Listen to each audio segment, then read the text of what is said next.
Hello, Sayed. Hello, Vinchan. Hi. Hello, Lola. Hello, Nakvi. Hello. Can you hear me? Yes. Oh.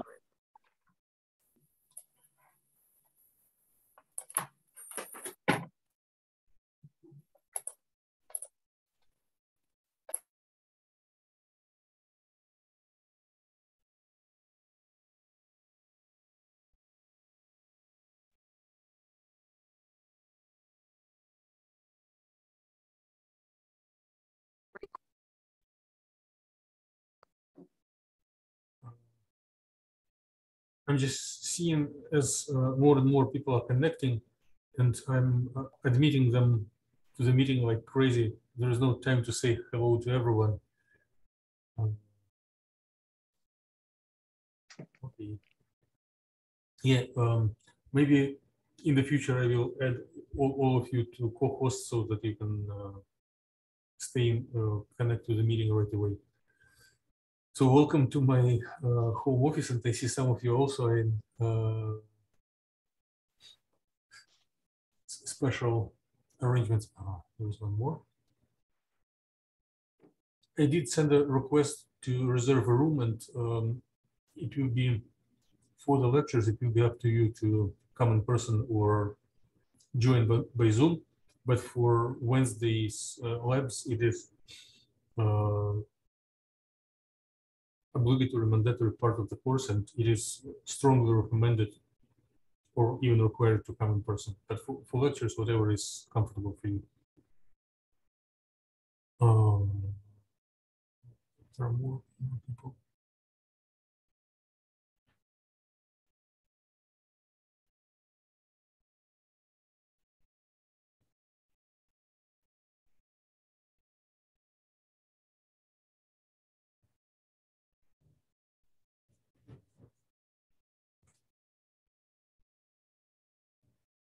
Okay, I see there are much more people compared to those who told that they are available on Tuesday.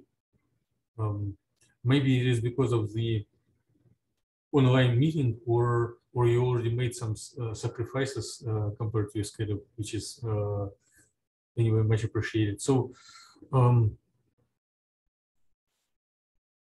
very happy to see you. Thank you to those of you who already submitted homework, which will be due tomorrow. And we'll chat a little bit in this, let's say, camera-to-camera arrangement. And after a few minutes of chatting, I will start sharing slides. So in the theory part, we will quickly review what we did last time. And I intend to do revisions of last lectures through the course so that those of you who have conflict, schedule conflict between these 2 days of additional lectures can still get basic ideas. The goal of several lectures, about 4 from now on, will be to arrive, first to formulate correct questions, identify that they are unsolvable, and then reduce them to equations which are not fully correct, but practical and can be solved by computer. So this is a basic idea, and it will be covered through about four lectures. In the lab section tomorrow, we will practice a very basic skill. We will learn how to connect to a remote Linux computer and do some basic operations. And when we start tomorrow meeting, I will provide some additional motivation why it is important and how it is related to computational characterization of materials. I'm aware that some of you are already experienced in installing and operating Linux. For some of you, it will be a new concept, but basically, personal laptops or desktops are not strong enough to solve hard problems that we are doing, and we will need some supercomputers that are located remotely. If you already practice some calculations on the NDSUC cast, it will be a plus. Okay, so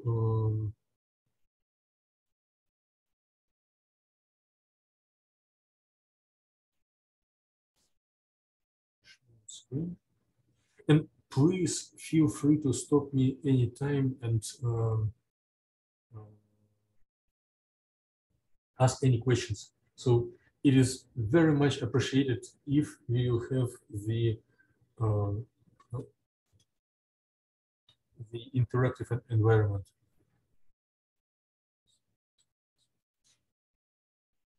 So let me check if you can hear me. If someone doesn't hear or doesn't see the slides, please type in the chat line or just unmute microphone and say. Or if you show camera, please just vote if you see slides and hear the voice.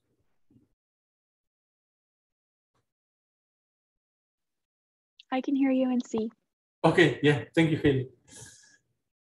So based on votes and availability, our most important part is on, as originally scheduled, Wednesday 5 p.m. and this optional lectures will be Tuesday 11 and Monday 4 p.m. Other times there were not enough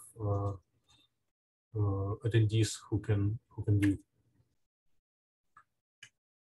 So yeah, here is the schedule. I see that there are 2+ attendees, Damon and Tamara, who cannot do both. And Damon and Tamara, when you hear this recordings, please contact me. We will find out what to do. So last time when we met, we reviewed the content of the course, and right now we will be in the first chapter looking for a way how to identify correct equation, which will be molecular Schrödinger equation and molecular Hamiltonian, and then breaking it onto pieces which can be solved. So by the end of today's meeting, I want to arrive to the equation that will look this way. So let me chat about it, and then I will go over some steps that allow to come to it. So if you were looking into some books related to computational chemistry, to electronic structure, to materials characterization, you will see this subject, but it will be offered in a very, very short, brief fashion. So I will expand discussion, and you may see several ugly writing, not very calligraphic, and several equations, but they are only material for discussion. The actual equations that are worth of memorization and actual statements that will be needed in the rest of the course will be summarized at the end of this chapter.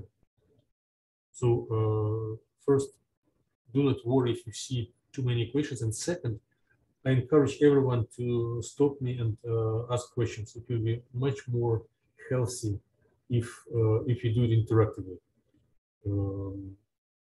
So please have no fear. this is intended to be informed. So what we are going to get at the end of today's meeting. When we met last time, I believe we all have agreed on the notations that. Oh, by the way, do you see my mouse when I show something, or should I use some better way? Yes. Okay. Yeah. Thank you. Thank you for that.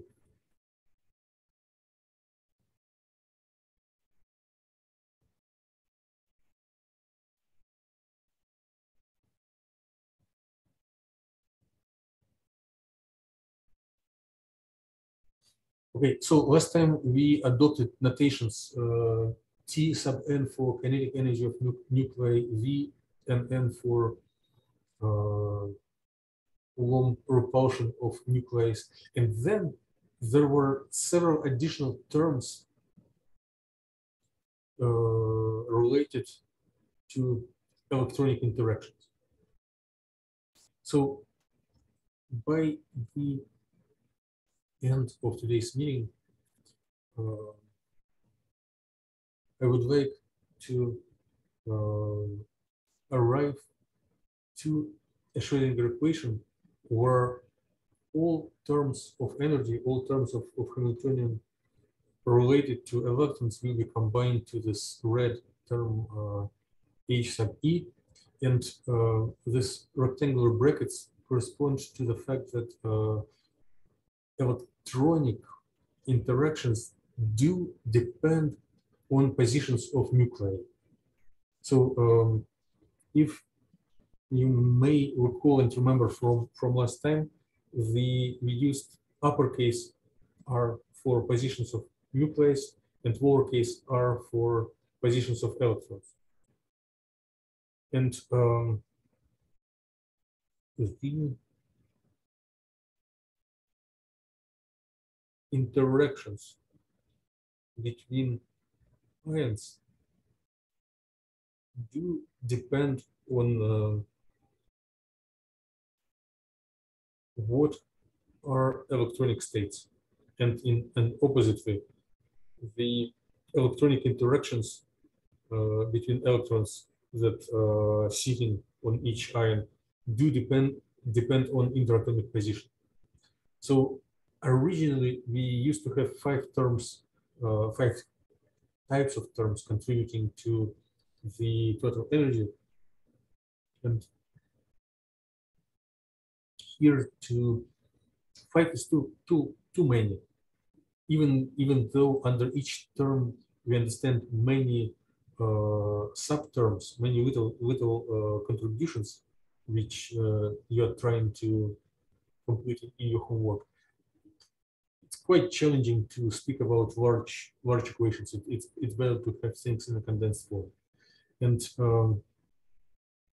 the molecular Schrödinger equation is a concept when one is telling that there are all terms contributing to both kinetic, potential, electronic, and nuclear energies.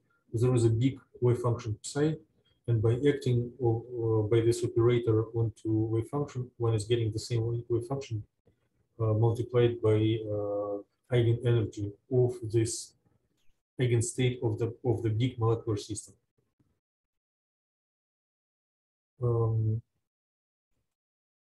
We are going to discuss the arguments why this big wave function psi needs to be factorized, needs to be represented as a product of wave functions depending on electronic degrees of freedom, which will be symbolized by lowercase phi, and wave functions related to nuclear degrees of freedom related to symbol Greek chi. It looks like X, but it's a symbol chi.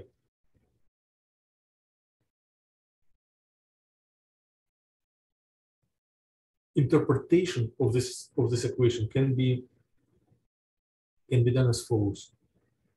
The there are several eigenstates of electronic system, and they all contribute to the state of a molecule with different coefficients. And these coefficients depend on positions of ions. I would not like this lecture to be one-way game. So let me ask you one by one if this idea is okay, or you have some questions. So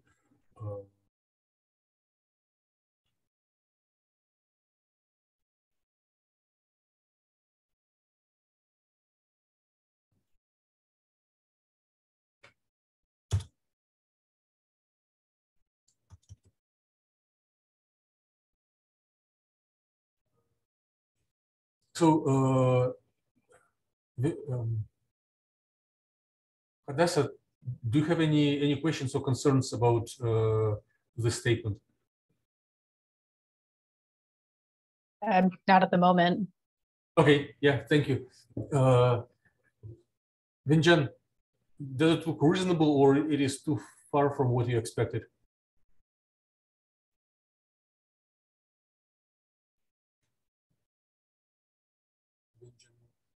Decides not to answer. Sayed?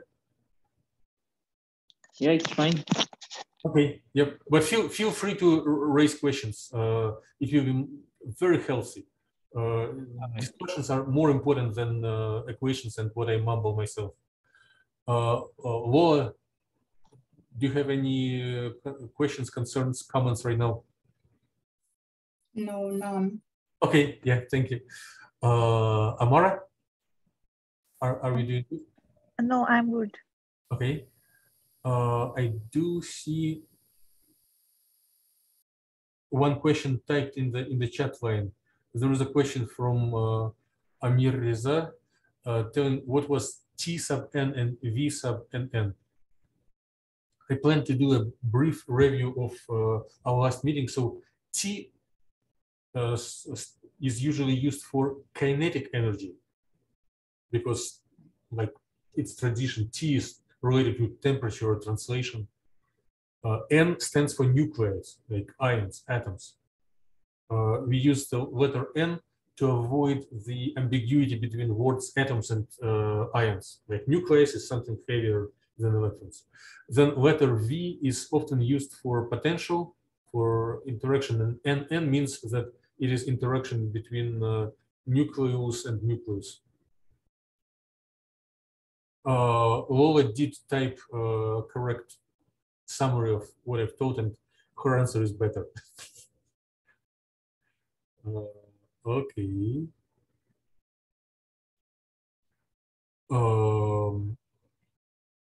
I do see question from Haley. She's asking how can there be multiple eigenstates? Well, any quantum system has multiple eigenstates, and the meaning is if you do not perturb system, it will be found in the ground state, but there are external perturbations that brings it to excited state. And excited states of molecular system will still be eigenstates of it. Haley, is it okay? Yes, thank you. Thank you. Okay, continuing the list. Hamad, are you fine, or you have some questions? No, I'm fine. Okay. There is a user with name Maria Batu, but I think in the registered students, the names were different. Whoever is under the name Maria, do you have questions?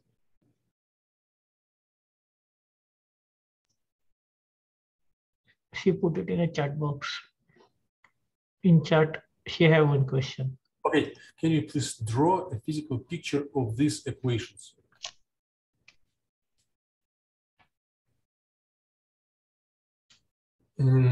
I should be able to. At least it is my duty and my task. So when we have multiple electrons. Each of them take their own orbitals, take their own shape and clouds. And multi-electronic system means that there are several electrons, if each of which sits in a certain orbital. At the same time, interatomic positions are not explicit values, but there is a probability that each interatomic bond is a little shorter or a little bigger. Therefore, it is a function in respect to nuclei. Maria, does it answer your question, more or less? Okay, thank you. Haley, I think you already asked a question, but if you want, you are welcome to continue.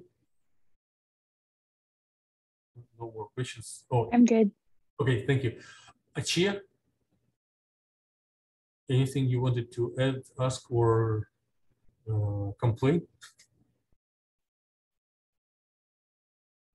No comments from Achia by now.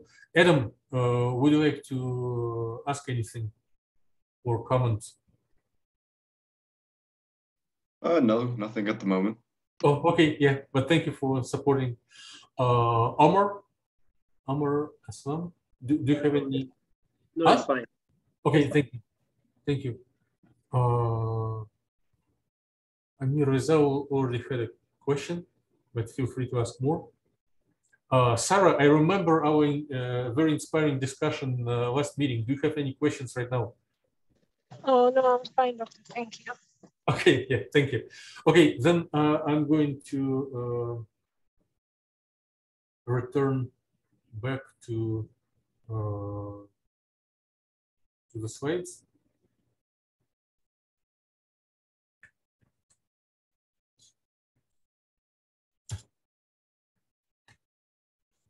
Share screen again.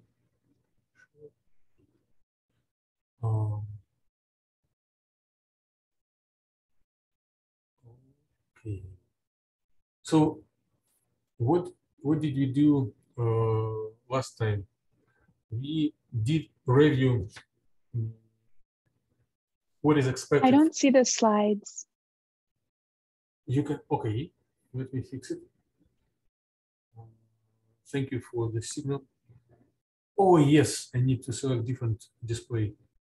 Is it better now? Okay, yeah, thank you. Yeah.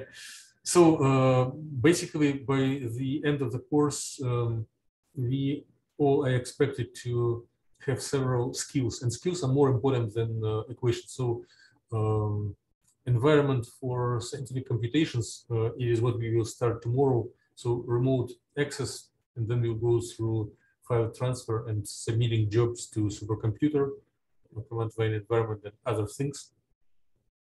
Then on the next lab, we'll do molecular design, like how to set coordinates of atoms in a molecule.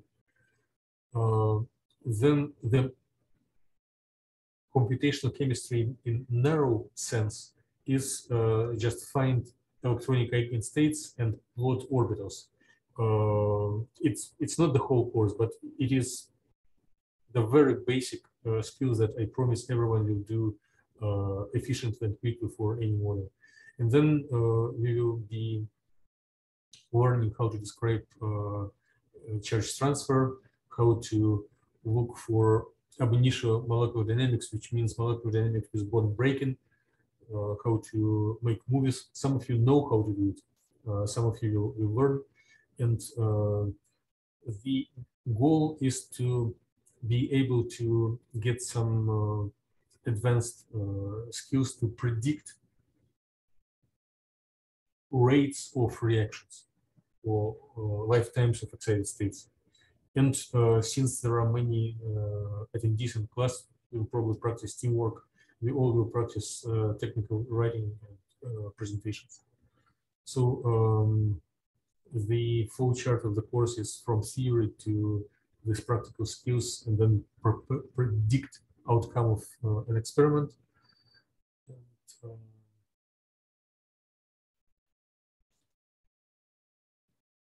so molecule is a collection of ions and electrons. we need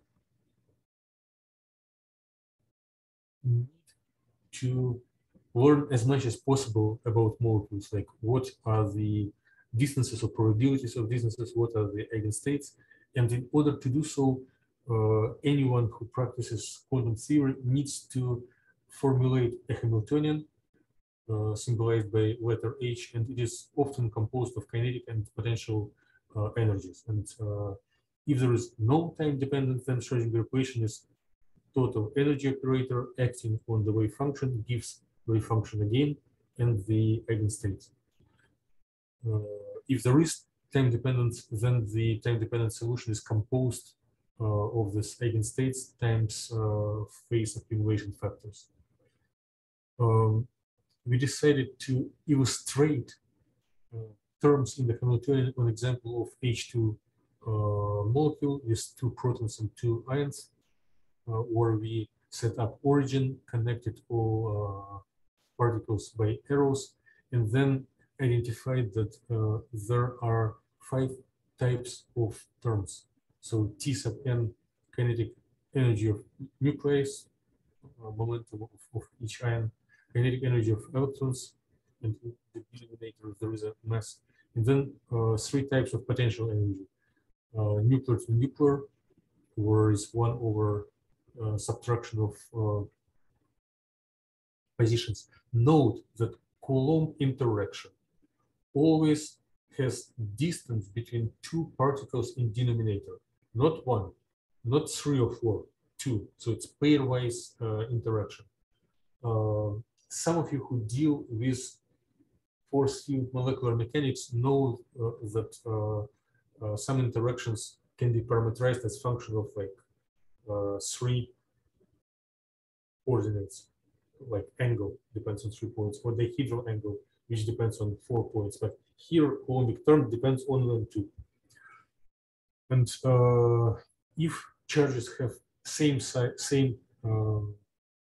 if the particles have same charge as nucleus, it is repulsive, sign plus.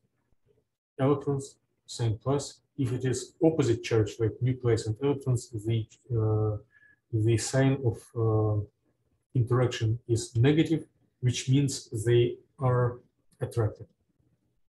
So for this simple H2 molecule, there are like 4 kinetic, 2 for nucleus, 2 for electron, and 6 potential terms. There is a chance to count number of these terms just as a number of particles. For each nuclei, there is its own term for kinetic energy and so forth. So in your homework, you're trying to do same identification of terms for 2 other molecules. Also, if you didn't have quantum theory or it was long enough, the momentum squared is replaced to, in quantum theory, is replaced to derivative over position. Or momentum is second derivative, and if momentum is just in first power, it is replaced by first power of the derivative. If this idea is new or you don't feel comfortable, feel free to ask in general time or after the lecture. You'll be very comfortable to chat about it more. Okay, and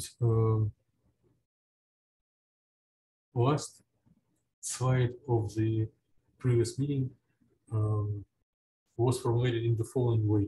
So when we include all interactions into the molecule together, 5 kinds, 2 kinetic, 3 potentials, and then we formulate Schrödinger equation, where wave function depends on all positions of all nuclei in the system and all electrons in the system. And molecular Hamiltonian depends on all types of interactions. So we will discuss that this equation is too complicated, that it will be not possible to solve, but since for practical engineering and scientific applications, we need to solve it. We will find shortcuts, what can be neglected without big loss of the precision. So done with review, starting the actual lecture. So each lowercase r sub I means vector identifying the position of an electron number I. Each vector uppercase r sub uppercase I is a vector identifying position of nuclei, like iron, atom. But under the letter lowercase r1, we need to interpret it as three components, right? So vector has three components, x1, y1, and z1. And the same thing for each vector. So if we are speaking about hydrogen atom, which has only two protons, two nuclei, and two electrons, in fact, we are speaking about function that depends on 1, 2, 3, 4, 5, 6, 7, 8, 9, 10, 11, 12 independent variables. So when we did calculus, all of us did it at necessary time, we typically dealt with functions of one variable, maybe two variables, maximum three, right? Here, even the smallest chemical object is a function of 12 variables. Also, some of the terms in this Hamiltonian, specifically this T sub n and T sub e, are differential operators, are derivatives. So this molecular Schrödinger equation is differential equations in partial derivatives for 12 independent variables if we are speaking about simplest molecule in the universe. Does anyone feel happy to solve such equations? If someone is, please let me know. I will be. We can do a big science together. But I do not look forward to solve explicitly because it goes too far from what I had in calculus at my undergraduate times. It's objectively a challenging problem. And this 12 variable restriction, which is already scary, is only for small molecules. If we, if we take a little bit bigger molecule, like acetylene, which is used in welding, right? So this acetylene gas is burned together with oxygen in the old-fashioned welding to melt and connect iron. So there are 4 nuclei, which means 4 vectors times 3 components, 12 degrees of freedom. Each carbon has, based on periodic table, how many electrons? I think 6, right? For carbon is 1 s 2, 2 s 2, 2 p2. So total 6 electrons. So 6 vectors for each carbon. There are 2 carbons, and then there is 1 electron for hydrogen times 2 hydrogens. So 12 plus 2 will be 14 electrons, and each of them has 3 components, so 42. So to find chemical properties of such simple gas material as acetylene, one needs to solve the partial differential equation with 12 plus 42, 54 independent variables. This is cool to discuss, but it's even if you have a method to solve, we do not have enough disk space to save the solution. So it's quite abstract theoretical concept.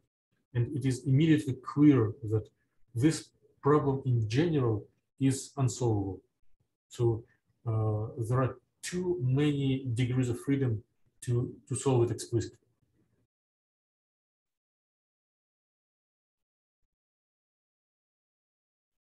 So when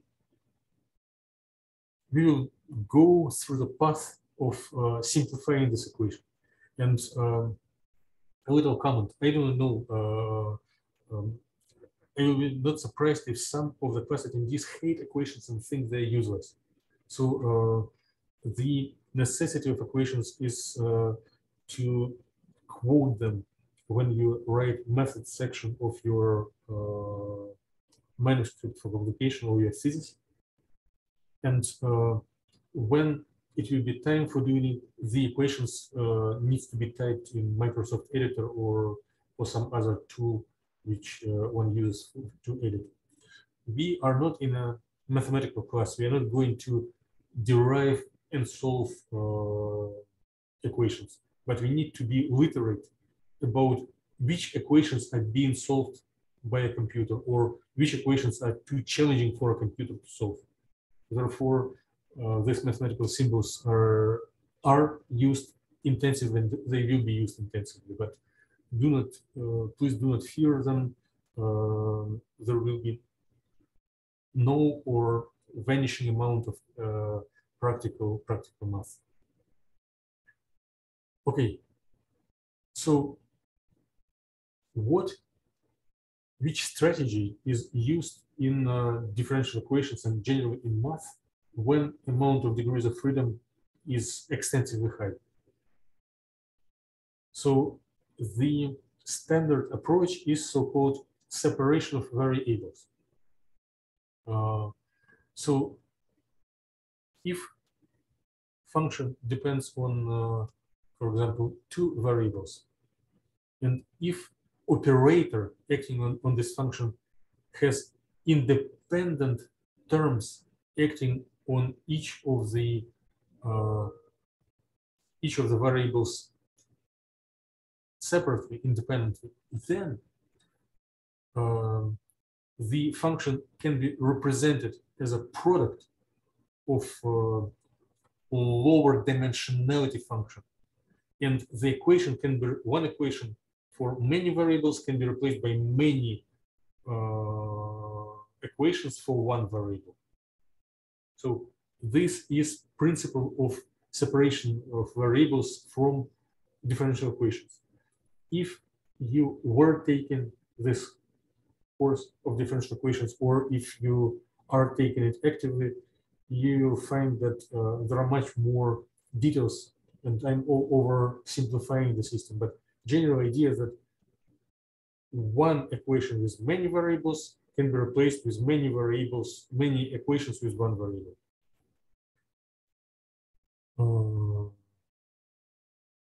So with function of two variables can be replaced by product of functions of one variable. And we want to generalize this principle and apply it as many times as possible. So if instead of one function of 54 variables, we will have 54 equations of one variable, it will be very, very doable. It will be not a problem to solve either by pen and paper or by a computer. This is, I would say, main goal of this area of knowledge. So there were and there are scientists who are trying to simplify the problem and bring it to a way where it can be solved. And then computers are used, applied to find practical solutions. But humans, researchers, So we are standing on shoulders of giants. Giants on which shoulders this course is standing were doing efforts in order to simplify molecular chain interpretation. Okay. So we cannot do everything at once, but we can start this journey. And at least we will do our first step toward this goal, towards separation of variables. We want to separate variables related to nuclei and variables related to electrons. So we want to separate. Right now, our wave function depends on nuclear and electronic degrees of freedom. We want to represent it as a product of a wave function depending on nucleus only and wave function depending on electrons only. If it is not possible right away, we want to control what we neglect. To see that even if we lose some precision, we want to know how much of precisions we lose to be more rigorous and applicable. So when we looked on the mathematical concept of separating variables, we're not doing it very rigorously, but at least at the level of concepts, I did mention it, no one was protesting. So separation of variables is possible when operator acting on this function in the differential equation that we are solving has summation, has terms independently acting on each variable. So if our overall differential operator can be chopped on terms, each of which depends on one variable, if possible, or variable of single nature. The main problem in our practical situation that we do have electron to nuclear interaction. So this heterogeneous term depends on distances between ions and electrons.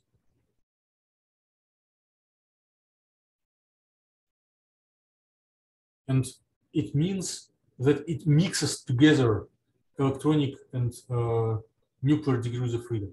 So this term is a main problem that makes separation of variables problematic.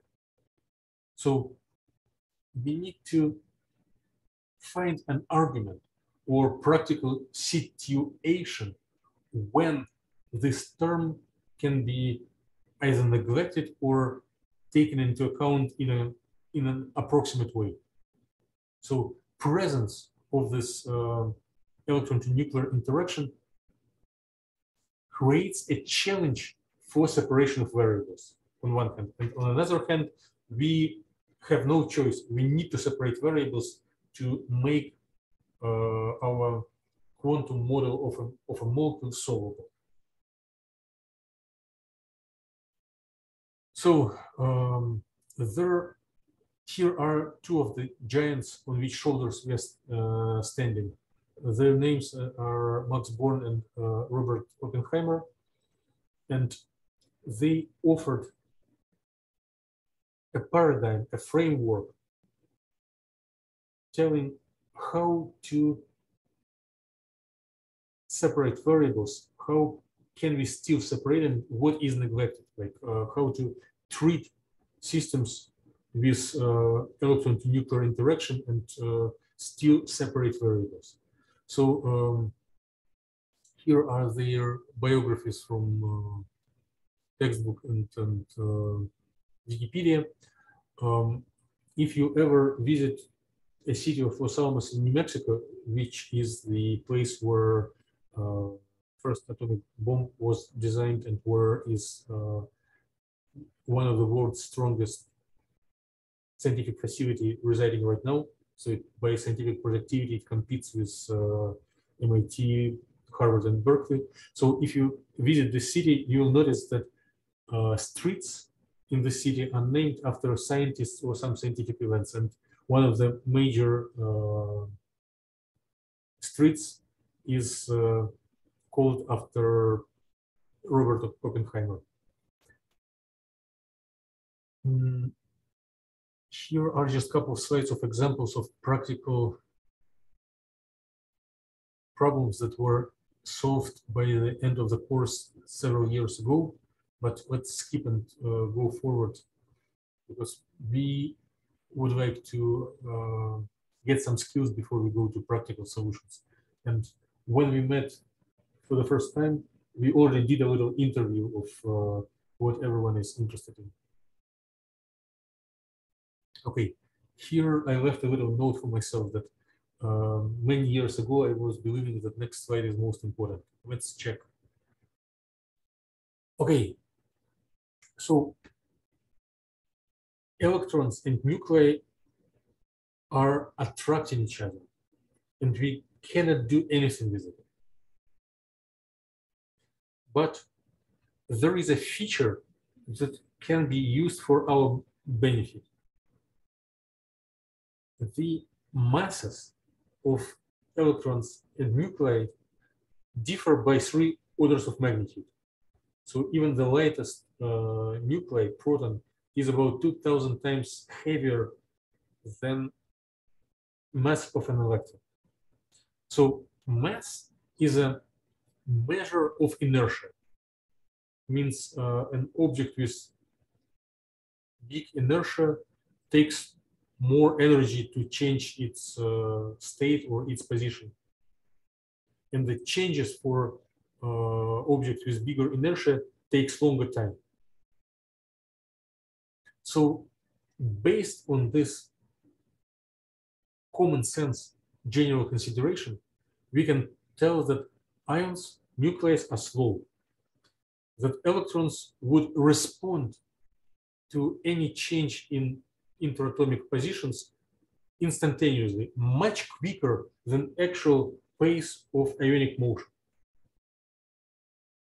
And this fact that electronic motion is much quicker than nuclear motion can be utilized as a step towards separating electronic and nuclear degrees of freedom.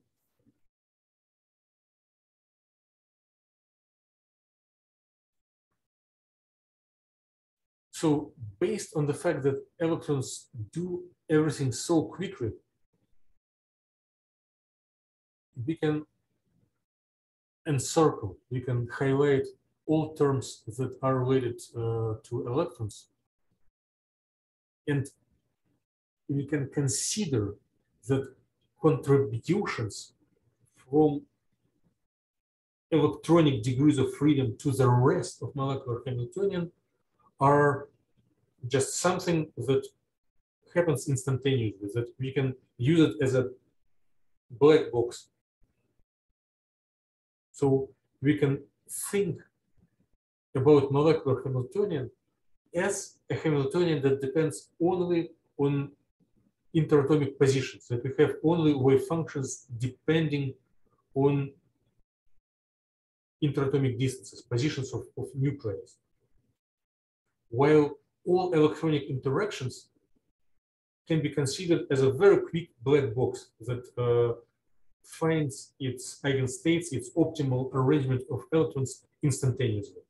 Right now, what I'm telling doesn't look rigorous, but we need to pave a way, and then we will bring rigor if any of you is missing it. Okay, I do not. The word fake is not good. Let's call it efficient. So this black box, efficient or effective contributions to total energy that includes electronic interaction parametrically depends on interatomic positions, and then it can be combined with nuclear attraction. You have additional term changing forces between ions, between atoms, due to electronic repulsions, if anyone wants a simple physical picture. And we can assume that this interatomic interactions due to electronic repulsions are already solved for us by someone else. Let's temporarily think that it is that, just as a step in our logical thinking.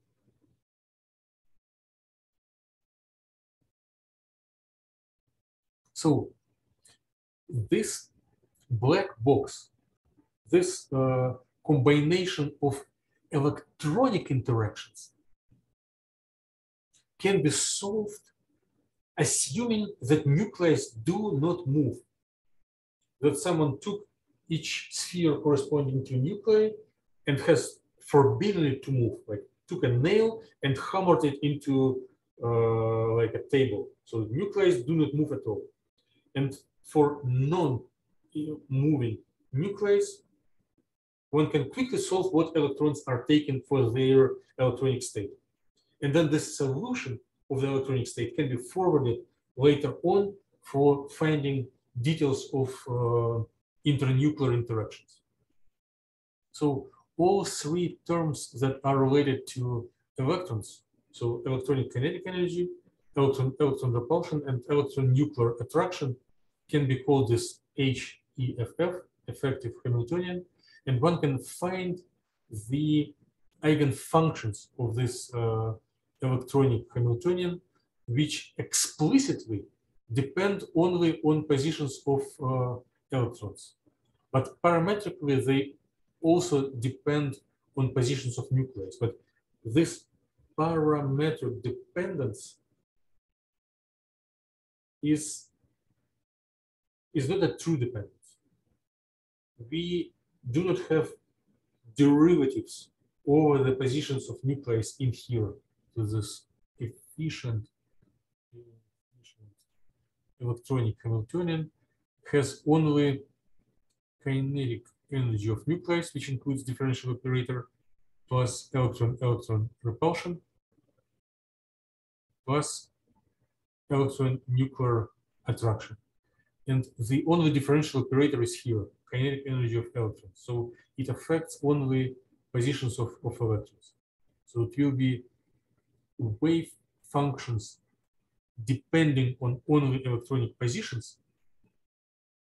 But the set of these wave functions will be slightly changed if we redo it for different positions of nuclei. So in this paradigm, we do not have kinetic energies of nuclei. We do not allow nuclei to move. And as a benefit, we are gaining the set of electronic wave functions. We are using the set of electronic wave functions as a tool for later consideration of nuclear wave functions as a building block.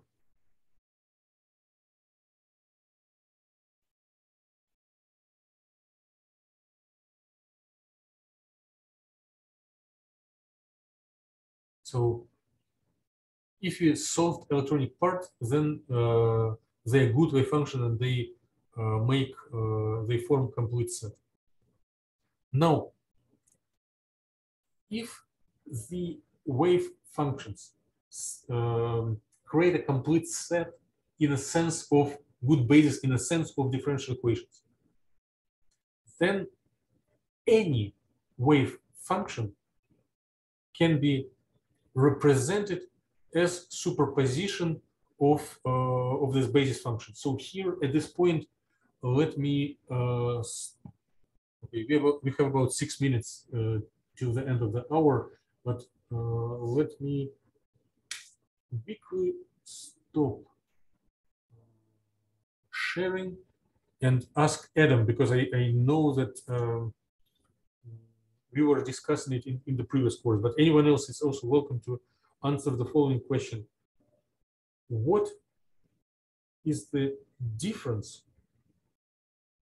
and what is the right language for general and particular solution in differential equations?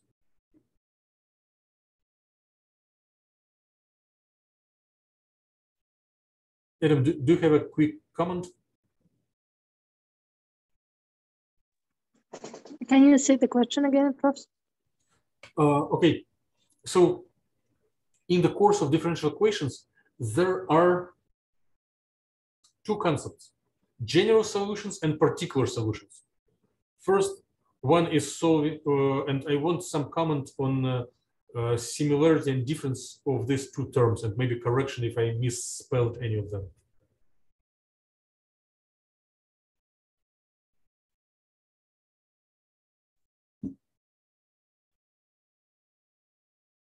Hadassah? I guess a general solution is a homogeneous solution, or I mean, I guess probably just synonym. But it's like in a particular solution will impose what if the system goes on over time, what the final state of the system will look like. Right. So particular is composed as superposition of general, right? Yes. Please catch me if I'm wrong. I can misspell or invert terminology. So particular is composed of general, and particular needs some initial conditions or boundary conditions, correct? Okay, so if this concept of particular and general solutions in differential equations is not comfortable, not clear, also ask questions at the right now, at the end of the meeting, or privately later. We are not going to solve anything ourselves by pen and paper, but we need this concept to see what computer is solving. Is everyone more or less okay with this concept? No? Anyone against or protest? Okay. I see some thumbs up and I do not see thumbs down because Zoom doesn't allow thumbs down. Okay, yeah. Thank you, Amirzas. Thank you, Sarah. Thank you, Adam. Thank you, Kaman. Thank you, Sayed. Thank you, Amara. Okay. Thank you all who supported. Okay, I'm going to share screen and finish. We are very close to completion.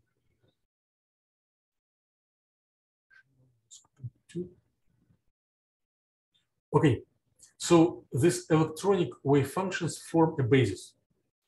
And any electronic wave function is a general solution.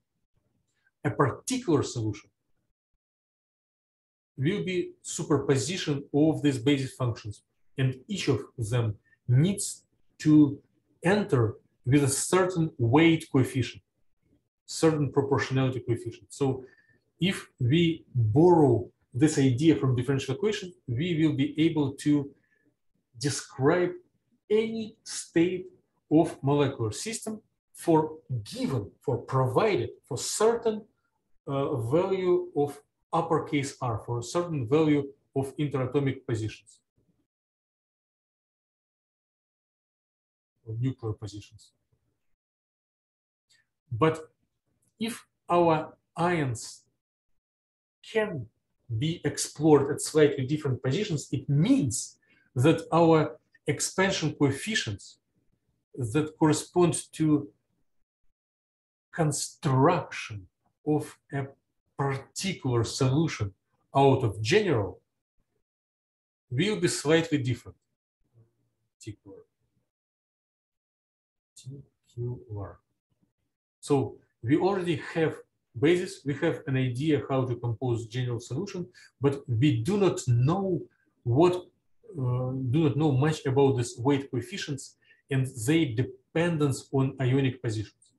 So we need to solve an additional equation to find these functions. And it is what we are going to discuss. The molecular Schrödinger equation, according to Bohr and Oppenheimer, can be solved by adopting a functional form where general solution is represented as a product of electronic basis functions times expansion coefficients that help to construct particular solution. But here we are going to interpret these wave functions as nuclear wave functions. So if you plug in this functional form into the remaining terms of molecular Schrödinger equation, then the efficient electronic operator will naturally act on the electronic basis functions and do not show them. And the only thing will be acting of this nuclear specific operators onto this nuclear specific wave function. So by plugging this you call it particular solution into molecular Schrödinger equation, we will solve for these chi functions, and we will call them nuclear wave function. So we will solve for them. We haven't done everything, but we constructed it like a two-stage rocket, two-stage mathematical procedure that is based on the fact that electrons are much more mobile than nuclei, and we can use this separation of time scales for separation of independent variables. So we will do electronic solutions and nuclear solutions at different stages. And this is a way out of the track. This is a basic idea that Born and Oppenheimer did offer to us. So we're going to follow this path and arrive to practical equations that can be solved for both electronic and nuclear degrees of freedom, and later on that help to program some codes to describe properties of materials. So we will continue this theoretical part on coming Monday at 4. I believe the link will be different, but I'll share it for everyone, and I plan to be in the classroom. If anyone prefers face-to-face, I will be in class. I plan to be in class. And here, at the end of this lecture a couple of years ago, there were questions about eigenvalue problems. So if the question about eigenvalue problems in quantum theory will pop up, I will be happy to discuss it. But by now, meeting is done. Everyone is welcome to disconnect if needed. But if there are any questions, I'll stay online and answer anything. Okay, meeting is done. If some of you were claiming that your schedule allows only up to 12, and feel free to disconnect and depart. Thank you. Thank you, Professor.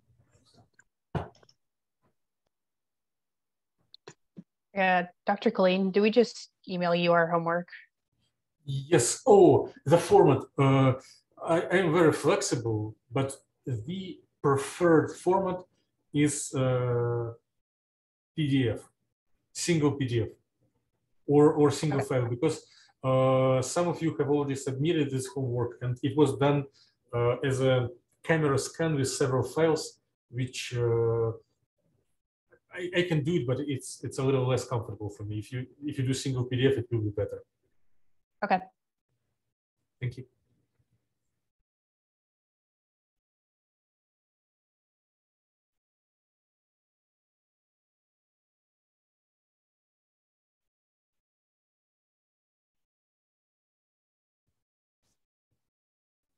Hi, Dr. Mitri. Yeah, hello. Yeah, hi.